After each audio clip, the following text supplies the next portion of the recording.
Lo silenzio che non muta.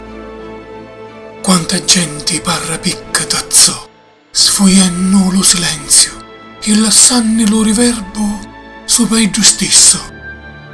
Quanta gente non sa rifilare momenti di ritiro accrianzato, può offrirlo allo silenzio di Dio. Tanti, forse tutti per primo io caio la mente infacinata di sfaitti che non ardono, ma è proprio ciò che non faccio, che invece desio veramente, lo silenzio che non muta, e l'arma mia smaniosa di sta malia, incarnare la purezza, vestendosi d'adenzia, mentre s'aspetta tutto questo, io moro di sezio, consumandomi.